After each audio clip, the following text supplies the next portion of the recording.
NEET 2024 की परीक्षा 5 मई को संपन्न हुई।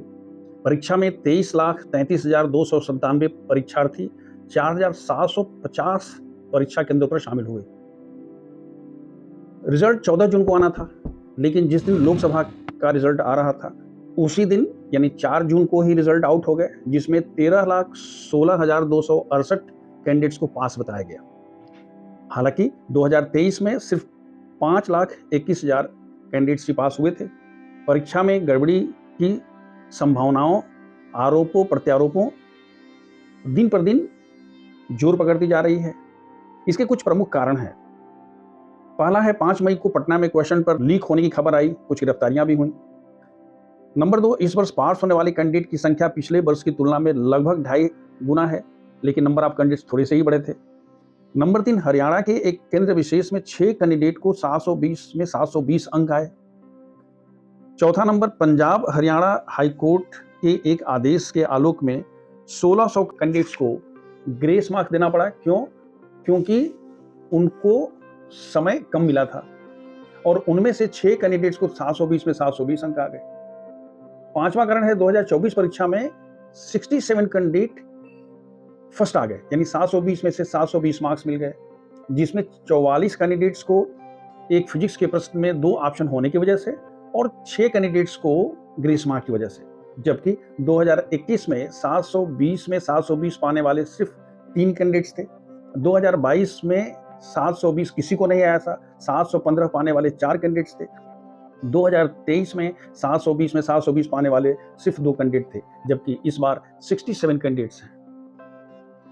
बात तो यहां तक चल रही है कि भाई एम्स में सिर्फ 56 ही सीट है, तो बाकी 11 कैंडिडेट को फर्स्ट आने के बावजूद भी सीटें नहीं मिलेंगी। बहुत सारी कंट्रोवर्सीज आ रहे हैं। पॉइंट नंबर 6 है, 1 या 2 सेंटर पर जो दिखाई दे रहा है कि इंग्लिश वाला पेपर हिंदी में, हिंदी वाला पेपर इंग्लिश वाले कैंडिडेट्स को मिल गया, ओएमआर सीट पुराने छोड़ दिए गए। पॉइंट नंबर 7 है, कुछ कैंडिडेट्स को 715 मार्क्स मिलने के बावजूद ये बता दिया कि भाई आपका ओएमआर सीट जो है वो डैमेज्ड है, वो कैंडिडेट हाईकोर्ट चला गया। पॉइंट नंबर 8 है कि रिजल्ट का प्रकाशन 14 जून की जगह पर 4 जून को कर दिया गया।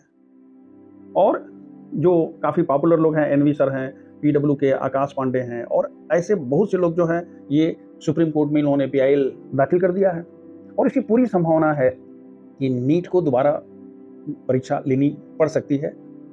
हालांकि नीट की तरफ से जो उसके डायरेक्टर जनरल हैं, महानिदेशक हैं, उन्होंने एक कमेटी फॉर्म कर दिया है और बात आगे बढ़ रही है। लेकिन मेरा अपना मानना है या पीछे का जो अनुभव है वो उससे ये है कि कैंडिडेट्स को अपनी तैयारी जारी रखनी चाहिए और जो ही परीक्षा दोबारा होने की बात आती है उसमें शामिल होकर के अपना बेस्ट देना चाहिए। आज जिसको देखिए सब एनटीए को पानी पी पी कर उल्टा सीधा सुना रहा है, आरोप लगा रहा। लेकिन ध्यान से देखा जाए तो 4,750 सेंटर पर 24 लाख कैंडिडेट्स को एक समय पर पेन पेपर मोड में परीक्षा कंडक्ट करा लेना एक बहुत ही बड़ा काम है। यह असाधारण काम है और भारत जैसे विशाल और डाइवर्सिफाइड देश में सिर्फ और सिर्फ आलोचना के लिए ही नहीं किया जाना चाहिए। क्योंकि एनटीए द्वारा आयोजित पहली लिखित परीक्षा जो श्री विनीत जोशी जी के नेतृत्व में संपन्न हुई थी, उसके बाद विभिन्न परीक्षाओं के आयोजन में ग्राउंड जीरो पर एज ए सिटी कोऑर्डिनेटर काम करने का मुझे सौभाग्य प्राप्त हुआ। एनटीए में बहुत ही अनुभवी और सक्षम लोगों को सजेस्ट करना सूरज को दीपक दिखाने जैसा लगता है। फिर भी दशकों विभिन्न परीक्षाओं से जुड़े रहने और जो इनसाइट मिला उसके आधार पर मैं कुछ सुझाव देने का दुस्साहस कर रहा हूं। सबसे पहला है कि question paper setting, difficulty level, printing of question paper वगैरह पर थोड़ी और सावधानी बरती जानी चाहिए। हालांकि ये काम बहुत ही उच्च मापदंड में होता है, 1-2 गलतियां होनी स्वाभाविक है, उसे उतनी सीरियसली नहीं लिया जाना चाहिए। दूसरा है, सामान्यतः एनटीए सिटी कोऑर्डिनेटर के थ्रू ही सेंटर्स का निर्धारण करती है। सेंटर्स फाइनलाइजेशन से पहले इंडिपेंडेंटली असेस करा करके अगर किया जाएगा, यानी सिटी कोऑर्डिनेटर पर भी नजर रखी जानी चाहिए, तो इससे जो छोटी मोटी गड़बड़ी की संभावना है वो करीब करीब जीरो हो जाएगी। और हर राज्य में ऐसे अनुभवी स्टालवर्ड्स उपलब्ध हैं जो ये काम करने के लिए सहर्ष तैयार हो जाएंगे।